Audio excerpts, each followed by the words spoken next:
ఏపీలో పార్టీల మధ్య చేరికలు పెరుగుతున్నాయి. అయితే ఇది అధికార పార్టీలోకి కాదు, ఎన్నికల్లో ఘోరంగా ఓడిపోయిన వైఎస్ఆర్ కాంగ్రెస్లోకి, అది కూడా నామమాత్రంగా ఉన్న కాంగ్రెస్ నుంచి. ఈ మధ్యనే వైసీపీలోకి మాజీ మంత్రి శైలజానాథ్ చేరిపోగా అదే బాటలో మరికొందరు కాంగ్రెస్ లీడర్లు వెళ్తారంటూ ప్రచారం సాగుతోంది. ఇంతకీ వారెవరు? అప్పట్లో కాంగ్రెస్ ఓట్ బ్యాంక్,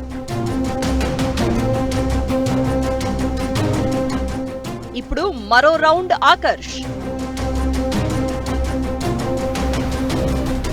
పరిస్థితి చూస్తే వైఎస్ఆర్సీపీ అధినేత ఈ దిశగానే పయనిస్తున్నట్లు అనిపిస్తోంది.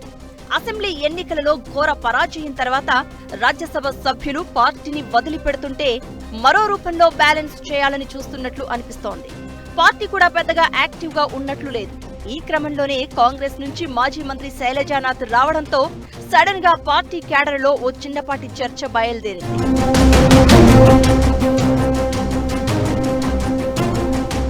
పార్టీ కార్పొరేటర్ల సమావేశంలో ఇకపై జగన్ 2.0ని చూస్తారంటూ చెప్పిన తర్వాత ఈ పరిణామం చోటు చేసుకుంది.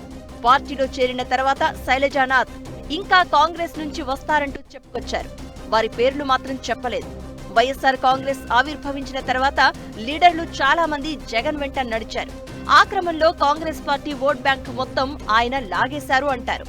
తాజా పరిణామాల నేపథ్యంలో ఇప్పుడిక లీడర్లను కూడా లాగేస్తారనే టాక్ బయలుదేరింది. పార్టీ ఓడిపోయి ఎంపీలు, మున్సిపల్ పీఠాలు కదిలిపోతున్న వేళ ఇలా చేరికలు అనేవి ఎంతో కొంత ఉత్సాహాన్నిచ్చే పరిణామాలే. మామూలుగానైతే ఈ చేరికలకు పెద్ద ప్రాధాన్యతే ఉండేది. కానీ కనీస ప్రతిపక్ష హోదా కూడా లేని పార్టీలో చేరడంతో ఈ లీడర్లకు కొత్తగా వచ్చే ప్రయోజనం ఉండదు. ఇదేదో అధికారపక్ష పార్టీలో చేరితే పనులైనా అవుతాయి కదా అనే వాదన ఎటూ ఉంది. అయితే అలా కూడా వెళ్లలేని నేతలకు వైఎస్ఆర్సీపీ ఓ శిబిరంగా మారుతుందనే ప్రచారం సాగుతోంది. కాంగ్రెస్ అధ్యక్ష పదవి చేపట్టిన తర్వాత షర్మిల జగన్ పై ఘాటుగా విమర్శలు చేస్తూ వస్తున్నా పార్టీపరమైన కార్యక్రమాలు మాత్రం ఎక్కడా కనబడడం లేదు. ఈ క్రమంలోనే కొందరు నేతలు వైఎస్ఆర్సీపీ వైపు చూస్తున్నారంటారు.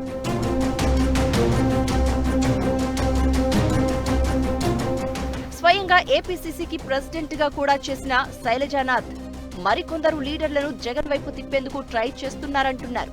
వారిలో కాకినాడకు చెందిన ఓ మాజీ ఎంపీ, కాంగ్రెస్ మాజీ అధ్యక్షుడు కూడా ఉన్నారు.